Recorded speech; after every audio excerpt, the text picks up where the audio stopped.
From Hollywood, California, the Lux Radio Theater presents Deanna Durbin, Herbert Marshall, Gail Patrick, and William Frawley in Mad About Music.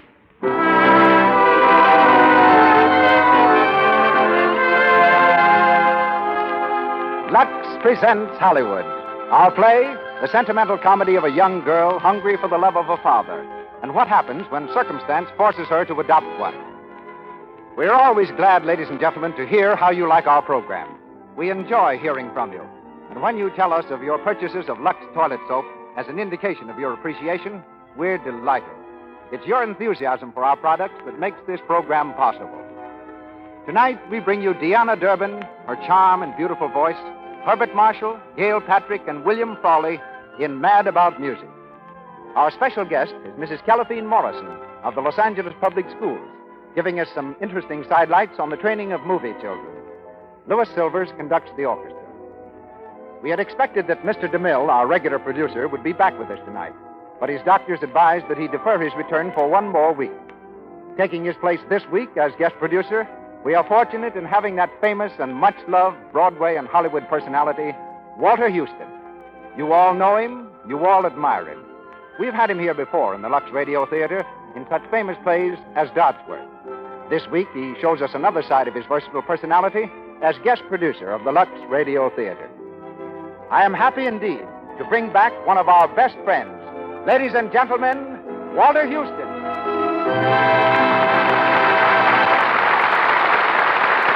Thank you, Mr. Ruick, and good evening, everyone. You know, when a man has spent 35 years or so in a business or profession, I used to think he was entitled to form some definite ideas about his work. I know I did about acting, ideas that I cherished for years and years up until last week. In fact, when Mrs. Huston and I happened to go to the movies and see Mad About Music, I used to believe that it required many years before an actor could really accomplish things. And when youngsters would come and ask me what I could tell them about going on the stage or screen, that's what I told them. Hard work, experience, an intense desire for the job. Then along comes a pretty little girl of 15 called Deanna Durbin, who knocks the spots out of all this sort of thing completely. Miss Durbin didn't want to be an actress. She wanted to be an opera singer. She had no experience. She lived in Los Angeles after coming here from Canada, where she was born. But she paid no attention to the big studios that were her neighbors. She didn't collect autographs or stand in front at premieres or even visit a studio. Not only that, but she's at what I always thought was a girl's awkward age, when she's no longer a child and not yet a woman. But here she is, one of the biggest stars in the motion pictures, and one of the few I've ever heard of to make 3 smash hits in a row. How do I explain it? I don't. I only shake my head and wonder at her artistry. But I do know that Miss Durbin must have more than a great natural talent. She must have a tremendous innate honesty to be able to turn in the natural, convincing performances that so distinguish her. Since meeting her this past week, I've learned a few things more about her. That a good meal to Miss Durbin means a sirloin steak with chocolate caramel for dessert. She likes riding on horses and bicycles, has a pet spaniel named Tippy, and is something of a tease. She has brown hair, blue eyes, and weighs 105 pounds. And perhaps there is some clue to the secret of her splendid acting in a bit of advice given to her by Adolphe Mongeau. Deanna, he told her, it takes just as much effort to make a bad picture as it takes to make a good one. She's never forgotten it. We hear Miss Durbin tonight as Gloria Harkinson. And with her come the same 3 stars from the picture. Herbert Marshall, who had just begun his new film, Anime Territory, at MGM, is Richard Todd. Gail Patrick is Miss Gwen Taylor, and Mr. William Frawley is Dusty Turner. Also from the original cast are Jackie Moran, Kristen Rubb, Helen Parrish, and Marcia May Jones, as the Lux Radio Theater presents Mad About Music.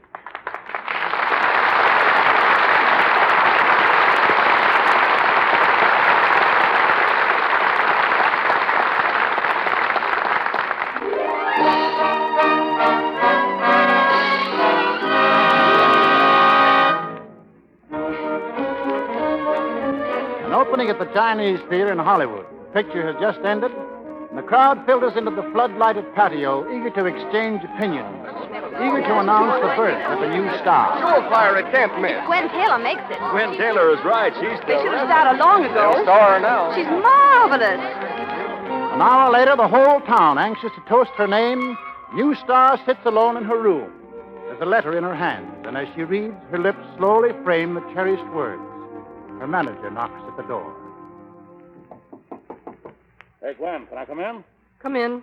Say, there's a lot of people waiting for you to start a party. Let me finish this letter, Dusty. Oh, sorry. I forgot it's Tuesday. Well, what does she want now? Just an elephant tusk. Elephant tusk. Last month it was a tiger skin. The month before that, an African voodoo mask. Now an elephant tusk. Well, we're lucky it isn't the whole elephant, I guess. All those funny presents. What kind of a girl is she, Dusty, this daughter of mine? She's just a kid. All kids collect stuff. Dolls, pictures, elephant tusks. But this is different. I don't know anything about her, what she's really like, what's happening. Nothing's happening to her. Why, she's in the best school in Switzerland. But she should be here. She can't be here. You won't even let me write to her. It's too dangerous, Gwen. Now, we've been over this thing 1,000,000 times. You're doing a great job as a mother. You never got married again after her father died. You never stopped working. And now the kid has everything. Everything but a mother. Dusty, I'm going to send for her. Now, wait. Look, Gwen. To the whole world, you're Gwen Taylor, a glamour girl. That's the role that made you a star. Now, if they found out you had a daughter that's almost as big as you are, you'd have to start all over again. All right, I'll start over. But you can't, I tell you. Listen, you go on working, just for a while, and we'll run up a bankroll. The kind of a bankroll so that you and the kid will never have to worry again as long as you live. Then you can go to Switzerland, climb up on the highest Alp they've got over there, and tell the whole world that you're not Gwen Taylor, that you're Mrs. Sarah Harkinson, that you've got a daughter named Gloria, and that she's 14 years old. And if they don't like it, they can... Well, then they don't like it. Come on now, what do you say? All right, Dusty. Good girl. But see what you can do about that elephant tusk.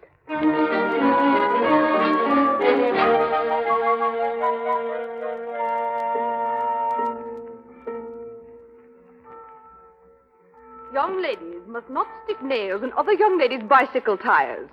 You may write that on the blackboard, Gloria. But, Mademoiselle, I didn't do it. Write it 200 times, please, Gloria. But I didn't do it. I didn't stick nails in anyone's tires. Then who did? Why, it wasn't I, Mademoiselle. I'm sorry, Gloria. When you finish, you may join the other young ladies at their game.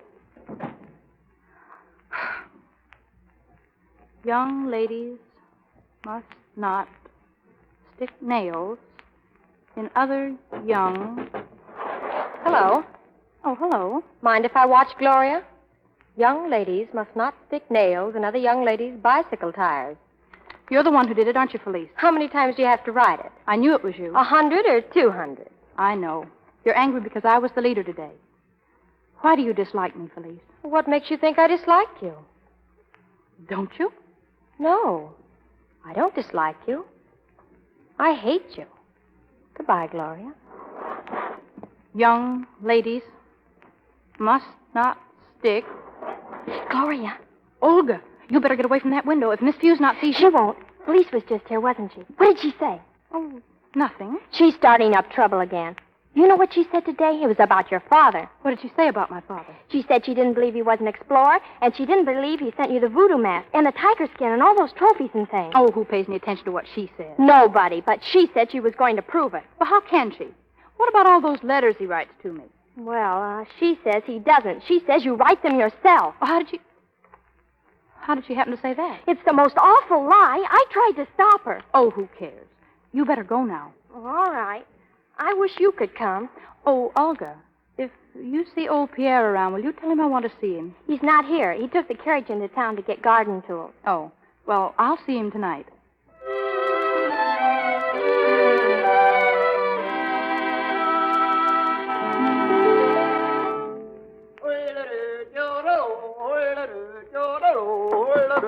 Come in.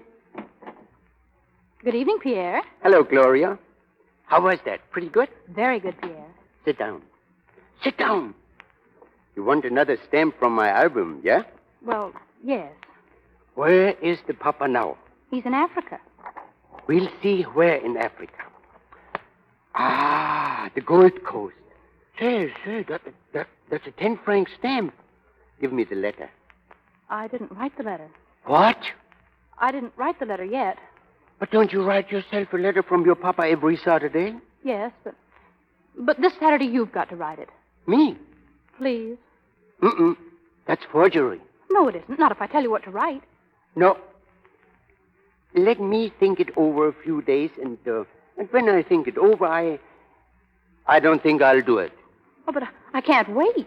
I have to get it when the elephant tusk comes. It's a matter of life and death. That's a good idea. We send a cable and say he got killed.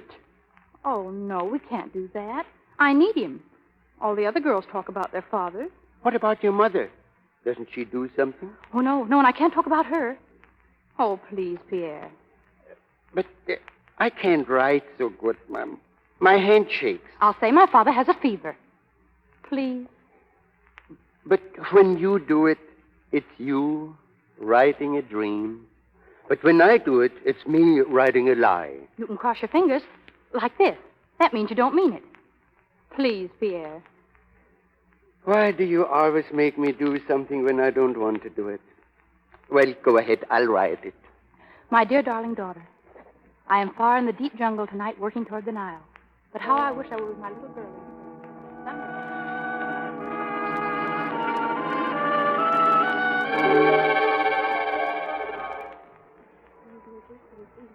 Keep in line. Keep in line, please, young ladies. And no talking on the way to church, if you please. It's raining, Miss Busenot. I can see that, child. Umbrellas, open. Ready, march. 1, 2, 1, 2. Gloria, you may go to the organ loft directly we reach the church. Lead the opening hymn, please. Yes, mademoiselle. Gloria, look. The boys from the military academy. There's the one who pumps the organ. He watches you singing all the time. Olga, stop it. Don't look at them. Which one do you mean? What? Well, you told me not to look. Well, look a little bit, but don't let them see you.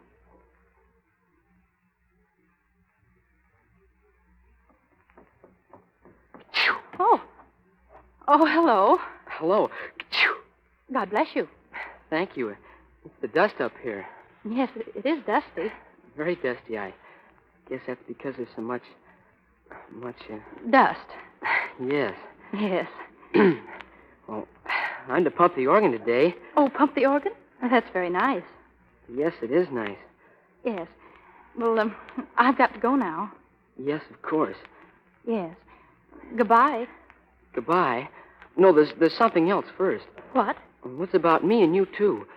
Would you like to talk with me at the confectioner's sometime?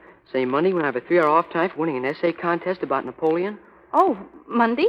Well, that's tomorrow, and your school goes to the festival. My name's Tommy Gray, and I'm from the United States, California, in the southern part near Mexico. From California? Near Hollywood? Yes. San Diego. I'm sorry. Sorry? I shouldn't have asked you to meet me at the confectioner's. Oh, but I'd love to hear about California, especially Hollywood and the people in the movies. Oh, I know all about them. I get fan magazines from America. All right. Monday. Honest? 3 o'clock. All right. Well, I've got to sing now. Goodbye. Goodbye. Hey, start the pumping.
Gloria, read the rest of the letter, please.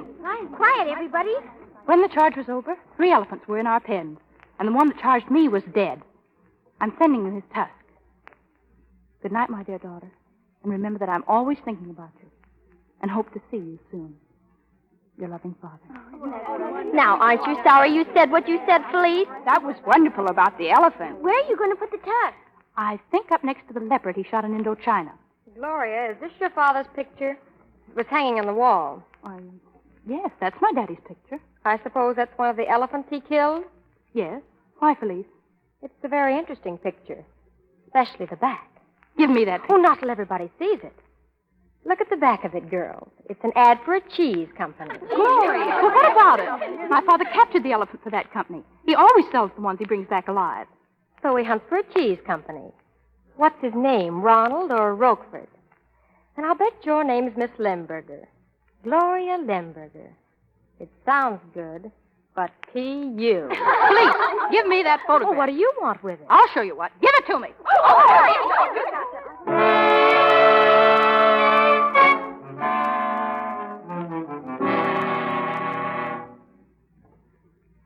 Young ladies must not make other young ladies eat photographs.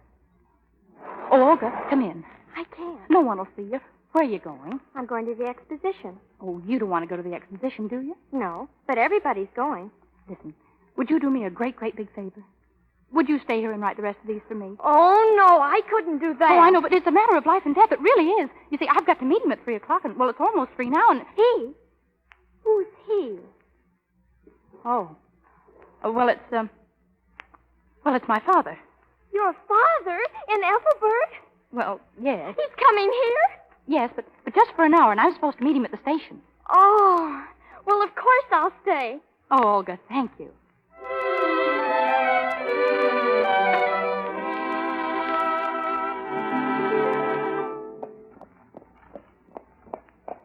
So, your papa is coming, huh? Is he bringing an elephant with him? Nobody's coming. You know that, Pierre. Sure, I know it. But do you know it? You tell Olga. Olga tells the whole school. I told you that dream father makes you a nightmare someday. Just drive by the station and then the confectionery store, and I'll wait in there, and nobody will know the difference. All right. But in the next letter, instead of your papa shooting the lion will have to shoot papa. Hey, look at the girls. They're waiting at the station. Oh, Pierre. They come to see papa, too, yeah? Oh, well, what am I going to do? Pierre, what am I going to do? Better find yourself a papa pretty quick. Yes. Wait here, Pierre. But where are you going? I'm going to find a box.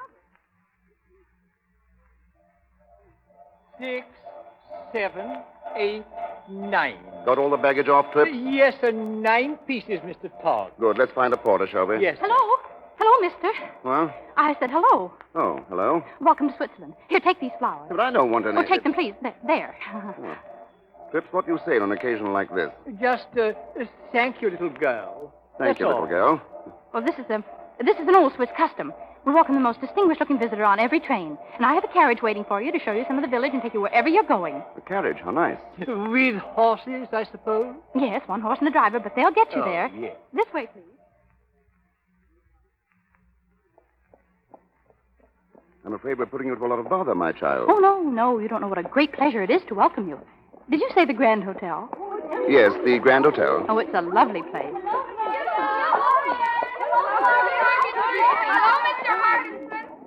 Oh, would you wait for those girls? They want to welcome you, too. Oh, yes, of course. Hello. Are you Swiss? No, I'm an American. How odd.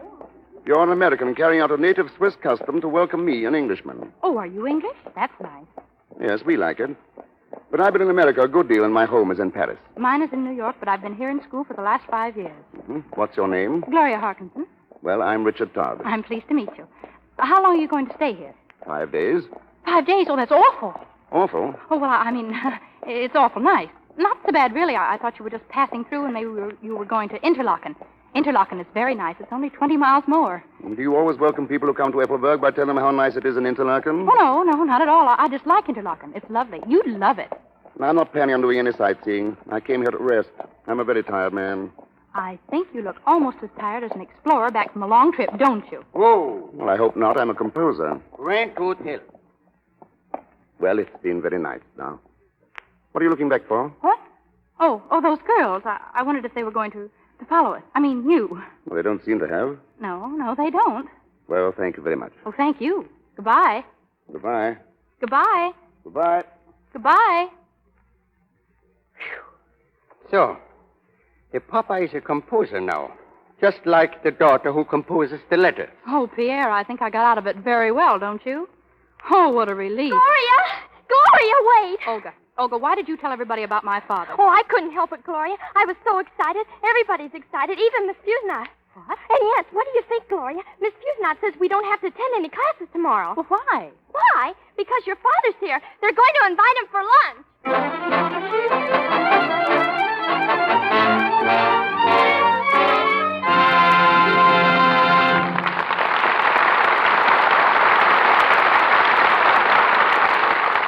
Down comes the curtain on the first act of tonight's production, Mad About Music, starring Deanna Durbin and Herbert Marshall with Gail Patrick and William Frawley.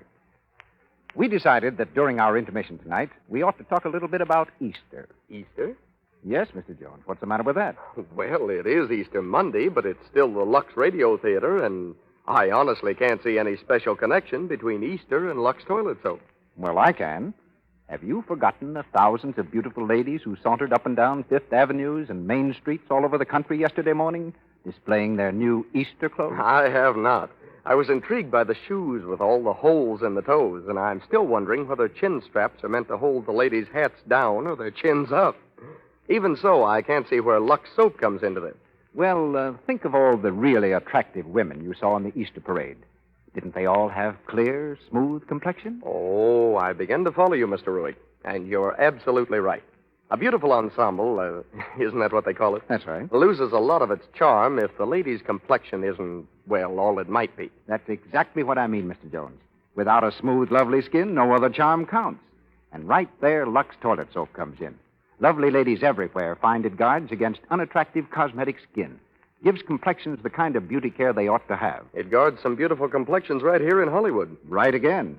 The figures are that actually 9 out of 10 Hollywood screen stars use Lux toilet soap regularly. And, of course, that's very significant, because screen stars must have the best. And when they overwhelmingly favor Lux toilet soap, and have consistently for years, why, that's something. And now let me remind the ladies in our audience that it's Lux toilet soap's active lather that guards against the choked pores that cause dullness, tiny blemishes, and enlarged pores. Cosmetic skin. This active lather removes stale cosmetics, dust, and dirt thoroughly. Preserves the fresh, soft smoothness that never fails to win admiration, romance. And now, our guest producer, Walter Houston.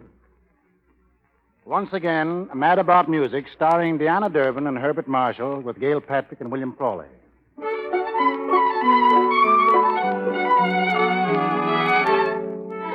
It's the following day, and the whole school is feverish with excitement because Gloria's father, the adventurer, the hunter, the famous explorer, is coming to lunch.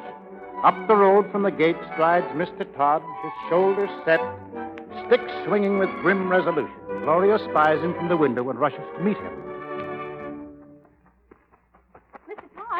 Mr. Todd. How do you do? I thought you'd be here. Oh, wait, please. Before you go in there, I want to Before I go in there, I want to tell you that I've been invited for lunch. It seems I have a daughter at this school. Yes, I know. I'm sorry it happened, and I can explain the whole thing. Wait. I'm sorry it happened, too, but I'll do the explaining, and it won't wait. Oh, please listen. I'm not interested. But you've got to be interested. I had to make you up. You had to what? I had to make you up. You see, I have no father, and I can't talk about my mother, and I just made up a father, and you just happened to come along, and then you were it. I was it. Well, young lady, I don't like to be it. Oh, you don't have to be. You can go away. Please go away. Not until I've straightened this out. Oh, please don't go in there. It's a matter of life and death. I'm sorry.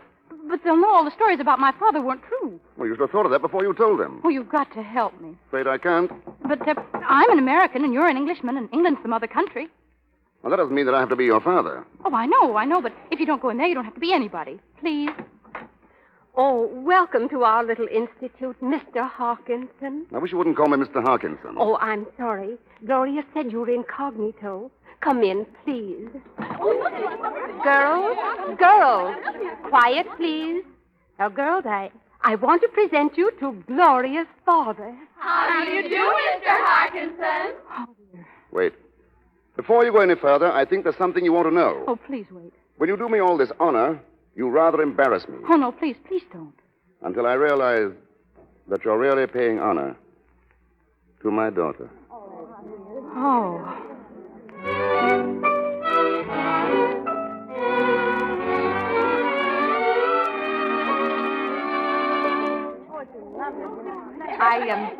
I hope the food is satisfactory, Mr.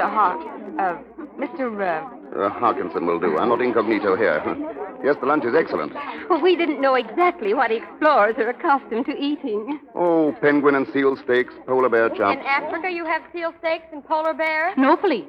That's when he's in the North Pole, isn't it, Daddy? Yes, the North Pole. There are no polar bears in Africa, young lady. Everybody knows that.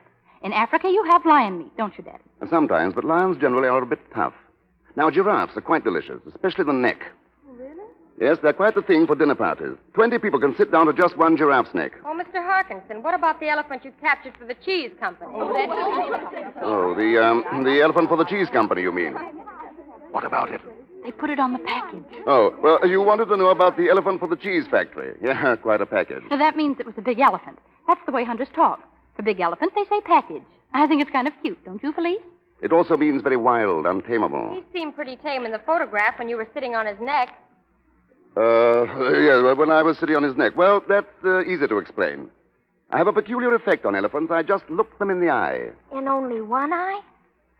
Yes, you see, it's rather a job to look an elephant in two eyes. One's over here, and the trunk comes in between, and the other one's over there. But how did you capture him? Single-handed, didn't you, Daddy? Oh, yes, yes. You tracked him for days. Days and days, up hill and down dale. Then one morning I met him face to face. Fixed my stare on one eye, then in most decided fashion I said, "Elephant, I'm your master." He came toward me, running. "Stop," I said. His steps grew slower, slower. Then he grabbed me around the waist with his trunk and lifted me high. I thought he was going to dash me into the bottomless chasm. Slowly I felt his trunk slip from my waist, and I fell. Yes, I fell in the back of his neck where he wanted me. He looked up at me and smiled. Then he galloped off with me into the jungles and brought me to the throne of the beautiful white princess. The White Princess? Oh, you never told me about her before. Didn't I? It must have slipped my mind. Well, now, let me Daddy, see. before I forget you, well, didn't you say you wanted to hear me sing? Well, splendid. Of course I do. I'll play for you. What can you sing? Whatever you can play. Do you know Chapel Bells? If you can play it, I can sing it.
All these pictures and trophies on the wall. Every bit of it. At any rate, I'm proud of myself. But you've told your friends some very tall tales. But I kept my fingers crossed. When you do that, it means you don't mean it. Did I send you that elephant tooth? Tusk. I mean tusk. Where did I get it? Africa. Africa. I get around a good deal, don't I? Wherever Pierre has a stamp from. I'm quite a chap. Hunter, explorer, family man. Oh, by the way, sit down a second. Yes, sir. This is a bit awkward, but yesterday when I came to Switzerland, I was a bachelor. I had no wife and I had no children. Today, of course, I have a daughter and somewhere in the world, a wife. Oh, please don't ask me about my mother. Only what she looks like and where she lives. Those questions come up, it seems. Well, I'll show you a picture of her. I keep it locked in the drawer. I've never let anybody else see this, but I guess it's all right to show it to you. Certainly, I'm a sort of relative now. That was my father. He was a Navy flyer. He died when I was a baby. Oh, I'm sorry. Is this your mother? Yes, and that's me when I was a baby. Oh, you've grown some since then. Yes, I have. And you do look like her. Oh, thank you. What's her name? Parkinson. Oh, it's the same as mine. Well, that's customary.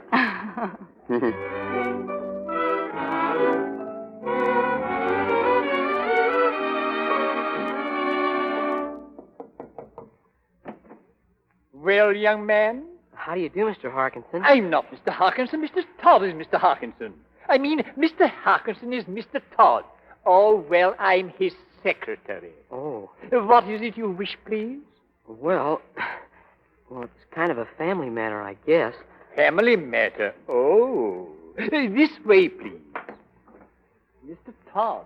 What do you want? It's very important, sir. What's important? Your son, sir. What? Yeah, what's he talking about? He got it all wrong, sir. I'm not your son. I'm Tommy Gray. How do you do? How do you do? And I came to see you about your daughter. My daughter. Gloria. Oh, well, now I'm beginning to see daylight. Sit down. Thank you, sir. That is, we, Gloria and I talked to her yesterday at the dentist again. We were having our teeth cleaned, and we met there. I was... Yes, go on. I don't suppose you smoke, do you? Oh, no, I don't smoke. Uh-huh. Well, could I get you something to drink? Maybe a glass of milk or something? No, thanks. I don't like milk. But I'm very fond of your daughter, Gloria. We're very good friends, and that's what I came up to talk to you about. Whoa, here, not so fast. You and Gloria are good friends. Yes. That is, I'm a good friend of hers, and I'm going away. But I'll be back. That's what I came to talk to you about when I come back. Pardon me, you don't mind if I have a drink, do you? This is a very trying time for a father. Now, I think I get the idea. Well, personally, young man, I think Gloria's a little bit too young to be talking about marriage. Oh, I don't want to marry her. You don't? This sounds very serious. Just what do you want? Well, when I get back, you'll be gone away. Yes. When you might get killed. What? Well, a rhinoceros might gore you, or a lion might jump in your back, or even a tiger. Oh, yes. It's nice of you to think of that for me. Oh, you're welcome. And I just want to tell you that if you do get killed, I'll be here. And I want you to tell Gloria that she can turn to me. Now, that's a very comforting thought. And I'll remember it, too, when I'm lying in the jungle with a rhinoceros kneeling on my back. Thank you. Oh, you're welcome. Any little thing I can do to make life pleasant for you, I'm glad to do. I'll tell her that if I get killed, well, that you're to be a father to her. Oh, thanks very much. Thank you. You're welcome. Goodbye.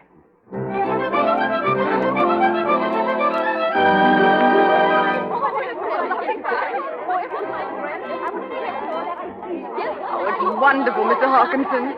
It isn't often the young ladies have a party. They do enjoy it so. No more than I do.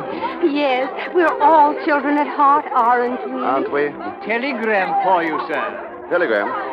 Oh, excuse me, please. Oh, of course, Mr. Hawkinson. Gloria, you come here a minute? Yes, Daddy. I have to leave for Paris tonight. Tonight? Oh, I'm sorry. I have to. It's business. I think you better tell the girls. Yes, I better. What are you going to tell them? Well, my fingers are crossed. Girls, listen. My daddy just received a cable. Yes, he has to go to La Havre to get a boat. And from Havre, he's going to the North Pole for polar bears.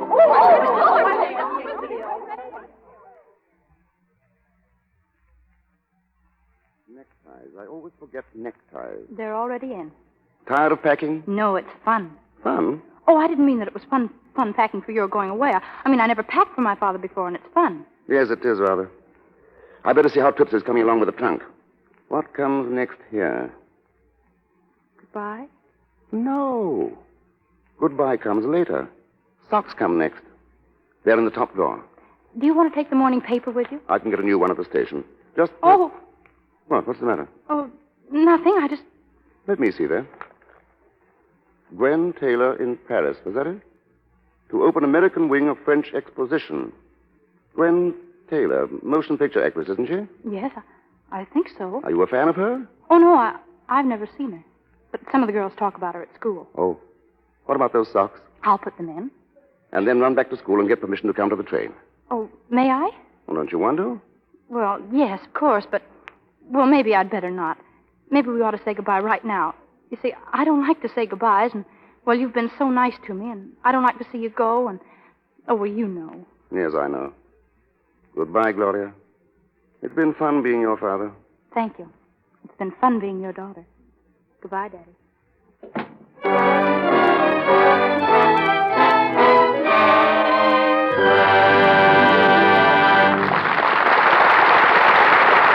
We pause for station identification. This is the Columbia Broadcasting System.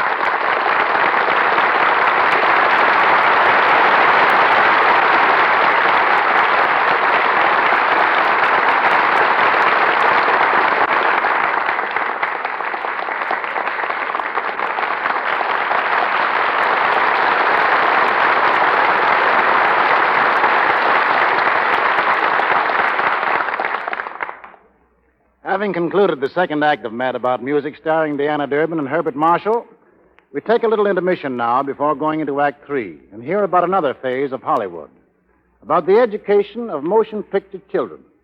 Our guest is Mrs. Telephine Morrison. Mrs. Morrison has been a teacher of movie youngsters for about 10 years. Her pupils have included Judy Garland, Betty Janes, Benita Granville, Virginia Wilder, Jackie Cooper, Spanky, and Alfalfa of our gang fame, and tonight's star, Deanna Durbin. Mrs. Morrison is former Dean of Women at Dakota Wesleyan University, the Western State College in Colorado. She's done considerable lecturing and writing and is now with the Adult Education Division of the Los Angeles Public Schools.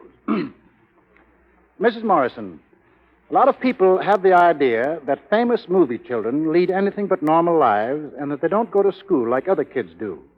What have you to say about that? We realize one thing, Mr. Houston, that a contract child can't go to public school and be in the movies at the same time. So we've found a way of combining both. In music work, in the movie work, the children get individual instruction directed at giving them a sound general education. And we think it is more important that we teach them to lead happy, normal lives. After all, that's what really counts. But aren't there certain specific rules that must be followed to obey the law? Now, I've seen many directors call a halt on a scene and tell the children involved in the picture that it's time to go to school. Yes. There are many different legal regulations concerning the education of movie children. For instance, every boy or girl under 18 who has not been graduated from high school must have at least 3 hours of study every school day and 1 hour of recreation. If the boy or girl is a high school graduate and is still under 18, the teacher becomes a welfare worker. And what does welfare work consist of? Has it anything to do with the progress of the child in pictures? Yes. In that, we see that he is not overworked, that he gets plenty of rest, that he isn't exposed to conditions that might impair his health, and in general, that he is well cared for. And let me add right here that every major picture studio, without exception, extends to the Board of Education the most complete and sincere cooperation.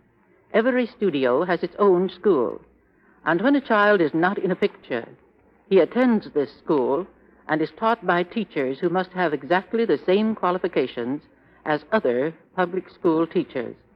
When the child is working in a picture, then his books, his equipment, and teacher follow him just the same to the set or on location. I often wonder how they do it. I have enough trouble memorizing my lines without going to school.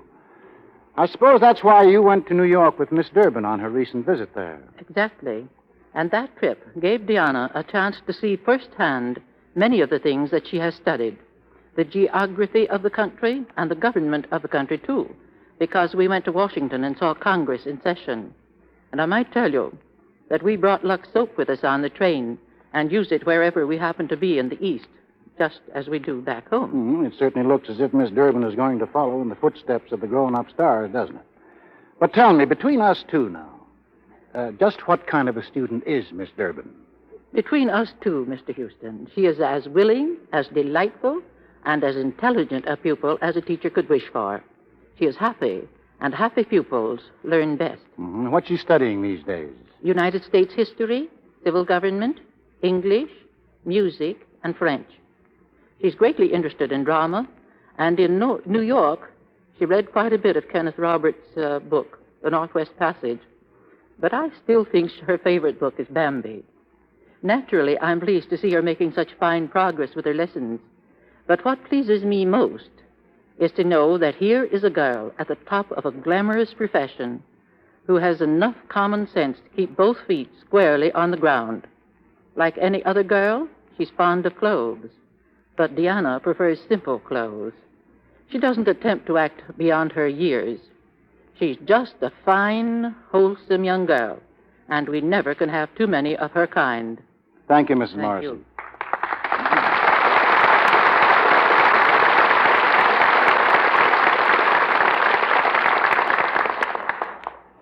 Deanna Durbin, Herbert Marshall, Gail Patrick, and William Fawley in Mad About Music.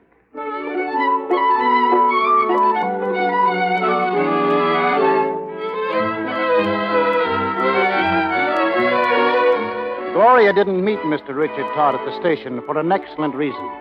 She had decided to meet him on the train. As the train gains momentum, Richard walks through the passageway and opens the door to his compartment. Hello. Gloria! What are you doing here? Are you angry with me? I couldn't meet you outside because I was waiting in here and you didn't come and the train started to move and, well, here I am. Gloria, is that the truth? Why, no. Well? Oh, Mr. Todd, I found out my mother was in Paris and I just had to see her. Can't she come to Switzerland? Oh, no, she can't come to Switzerland at all. Well, she just can't. That's why I had to come on the train. It's a matter of life and death. It's always life and death, isn't it? Oh, but this time it really is. You won't be coming back to see me anymore. I might. No, it'd be too dangerous. I think you're going to disappear at the North Pole. Get lost. Really? I'm sorry to do it, but it seems the best way. Of course, I'll miss you a lot. Gloria, Yes? where does your mother live? Oh, at the Lafayette Hotel. I live near there. If I give you my address, will you bring her over to see me? Well, it's awfully nice of you, but... Fine, I'll be expecting you.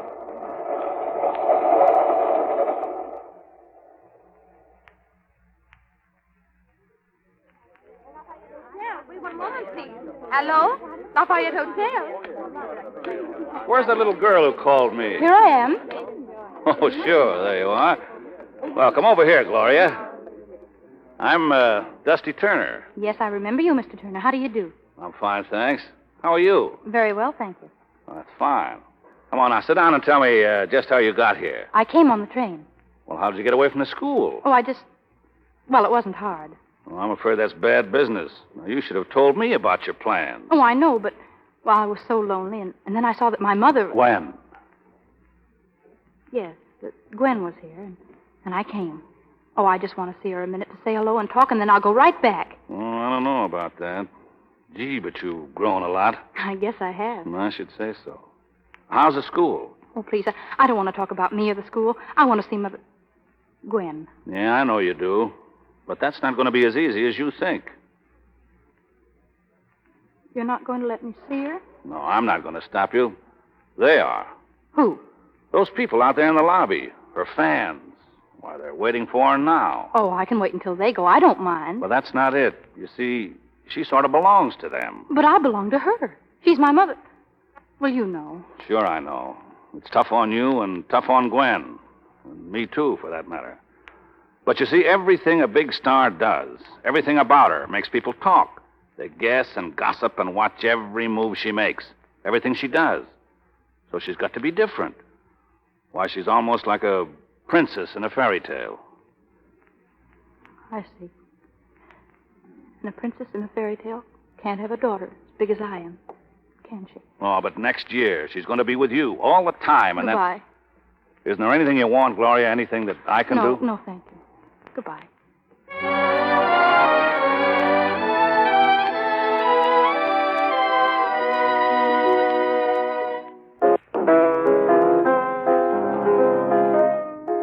I beg pardon, sir. You have a visitor. Yes, who? Your daughter, sir. Gloria, how are you? I'm sorry to bother you so much. Bother, it's a very pleasant surprise. Did you find your mother all right? Yes, I saw her. Take off your hat and coat.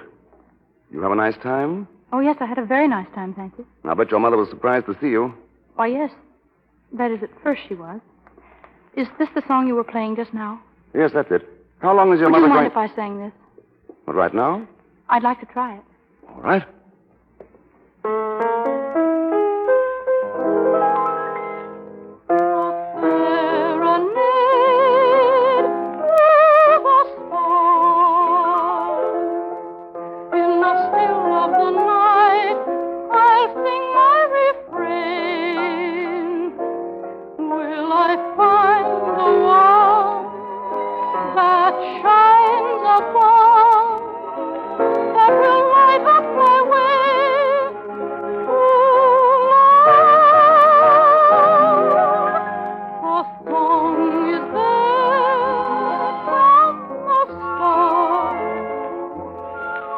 And the words that I sing come right from my heart.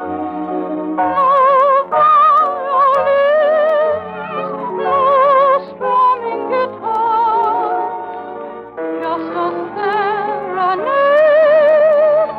to the song. A serenade.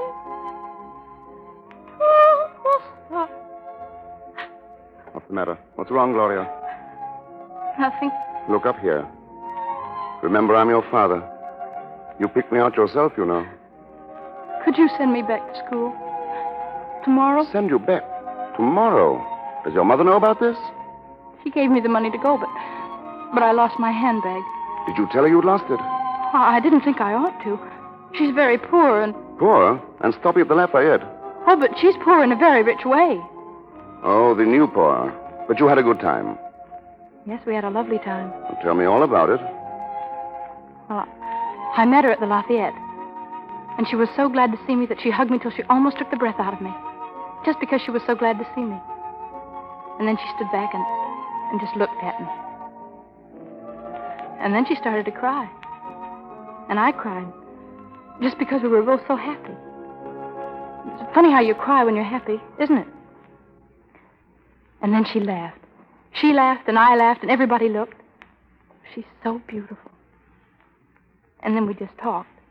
Because I had so much to tell her, and she had so much to tell me, and she told everybody else to go away, and we just stayed there alone together. And then... Go on.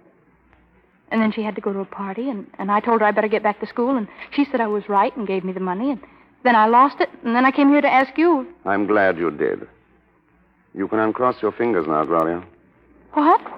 Uncross your fingers and tell me what happened this afternoon. Oh, but I can't. I can't. All right, then I'll have to find out for myself. Put your coat on, Gloria. Why? What for? We're going to take a walk, you and I, around the block to the Lafayette Hotel. Oh, no, listen. Where's my hat? No, wait. Oh, please. Hello, operator. I put a call in hours ago to Switzerland. But she must be there. Well, let me speak to Miss Fusnot. Hello, Miss Fusnot? This is Gloria's mother. What? In Paris? Mr. Harkinson? Mr. Richard Todd? Oh, what? Oh, there's some mistake. I'll call you right back. Stay right there. Dusty! Dusty! Hey, Gwen, that press gang is waiting for you. Dusty, listen. Gloria's in Paris. In Paris? Yes, she's here. She left Switzerland last night with a man. He said he was her father. Call the police. Oh, wait a minute. We're not going to call anybody now. Let's take this calmly. How can you talk about taking things calmly? Gloria's in Paris. She's here. I know she's here. You know she's here. Yeah, I saw her this afternoon, and she's all right. Where is she? She's on her way back to school. What? You made her leave. Certainly not. She didn't want to talk to you. She just wanted to see you. She didn't want to talk to me? No, now, don't take it that way.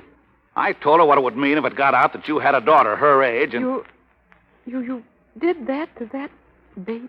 She wouldn't have been in this room 5 minutes before all Paris would have known it. Bell, boys, and maids would have been fighting to get to the phone first to tip off the newspaper. You could have managed it. You manage everything else. Well, what did you want me to do? Present her to the press? Yes. Oh, the press. I forgot they were all over the hotel. Now you're making sense. Come on in and meet them. All right, Dusty. What a trooper you are. Come on now, give them that big smile. And don't let them know that anything's wrong. Come on now. Wait a minute, boys. Wait a minute. Will you take it easy? Will you take it easy? One at a time. Well, yeah. One at a time, please. Now, there she is. Ask her anything you like. Her life is an open book. Are you going to do a picture in France? Is it true you're buying a villa? Are you going back to the stage? Wait just a minute, boys. I know you want news, and I'm going to give it to you. Atta girl, Gwen. I have a daughter, and she's 14 years old. What? And she's here in Paris tonight. No, boys, listen to me. That's not... She's only a baby. She's only so big. She's 14 years old. She's 14 months, I swear. A small infant this big. Oh, quiet, everybody. Listen, will you? Listen, will you? Now, look, boys, wait a minute. We're going to give you a formal statement in a half an hour. Yes, meanwhile, I want you boys to find her. She's in Paris. Where, Miss Taylor? She's with a man named Richard Todd. Well, what's her name? Her name's Gloria. And Richard she has Todd, the blue eyes. composer? I don't know. Just find Richard Todd. I'm Richard Todd. Get a picture. Come here. What have you done with my... Something you should have done years ago. Come in, Gloria. That's her daughter. She looks like her. It's all right. No, this is all a mistake. I never saw her before. It's really all a mistake. Mr. Todd is my father. Gloria, my baby. Oh, Mummy. Mummy, I didn't tell them. No, dear. I know you didn't. I told them. Oh, Mummy. Mr. Todd, are you Miss Taylor's husband? Certainly not. Miss Taylor, are you his wife? I am not. Little girl, who is this man? He's my daddy. Gloria, dear, I don't think you... You better not tell them that now. All right, but Daddy, I want an explanation, and I want it right now, or I'll call the police. No, Mummy. Call them. But wait, Daddy, Mummy. There are a lot of things I'd like to tell you, Mrs. Harkinson. No, you would. Well, all right, then, go on. No, wait, listen, let me say something. Oh, She's fainted. Gloria. Say, come on. Gloria, Gloria, look at darling. me. Gloria. Oh, my goodness. Wait. It's all right. What? She has her fingers crossed.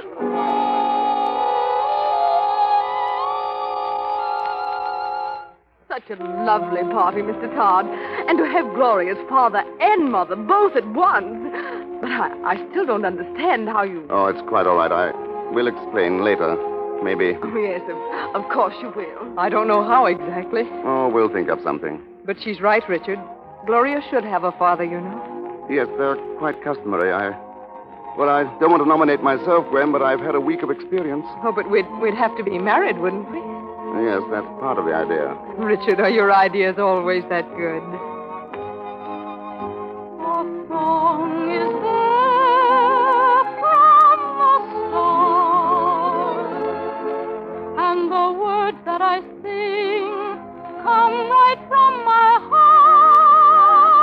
No violin, no strumming guitar, just a serenade, a happy song.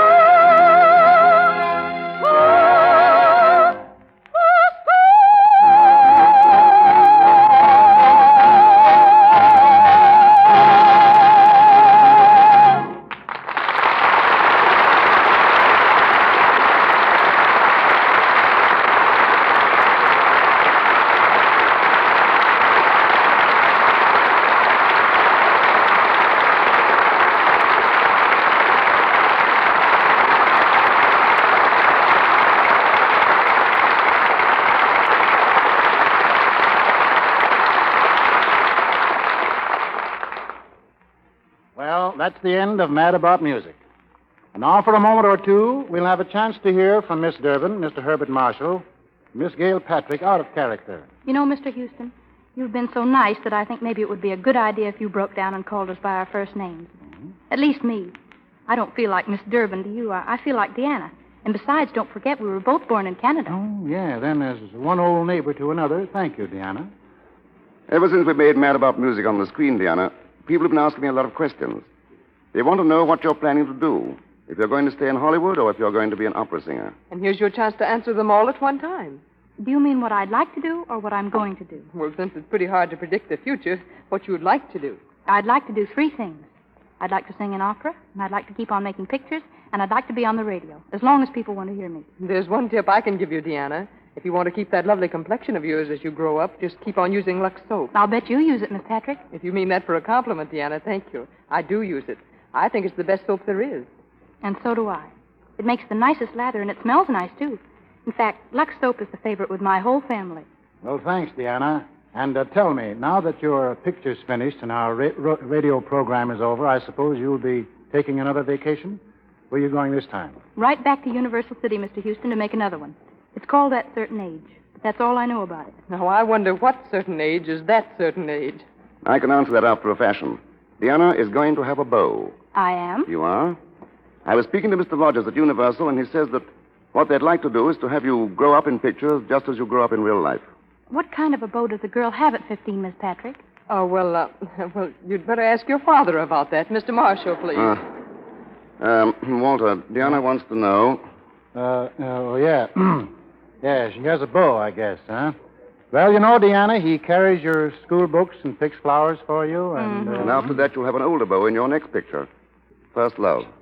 Well, if I can have you for a father and Miss Patrick for a mother, I guess whatever kind of a beau they give me will be perfectly all right.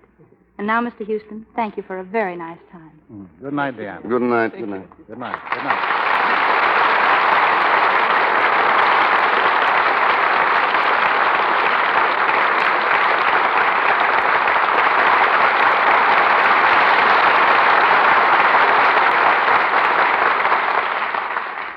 Mr. Houston brings us important news about next week's program in just a moment.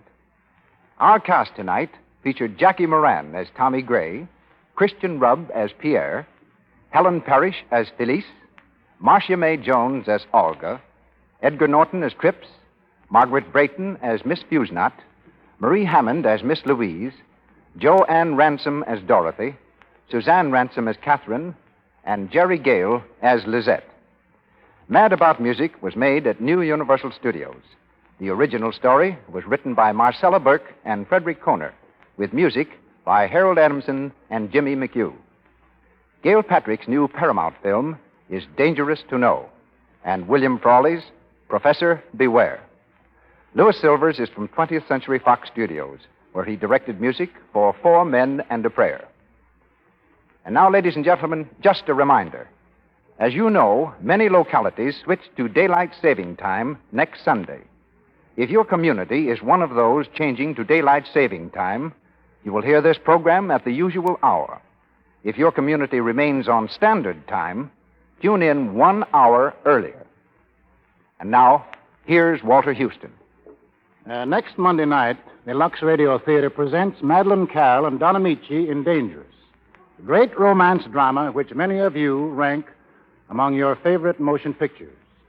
Dangerous is the story of a girl, once a great actress, whose life suddenly becomes an endless series of bad breaks. She's a hard-luck girl, bringing misfortune to all who knew her. How this chain of adversity is broken, how love and happiness finally come to her, you'll learn next Monday night when Madeline Carroll and Don Amici enact this exciting drama on our stage.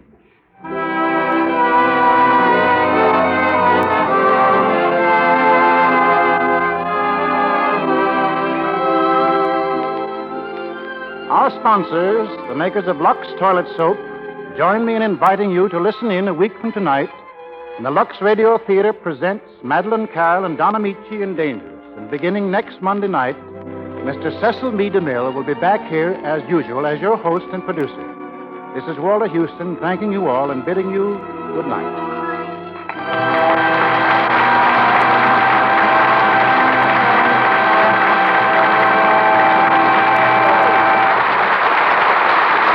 This program, ladies and gentlemen, came to you with the good wishes of the makers of Lux Toilet Soap, the fine complexion care preferred by 9 out of 10 of Hollywood's famous actresses.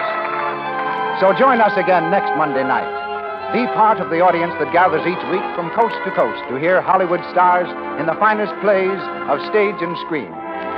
Until next Monday night, then, this is your announcer, Mel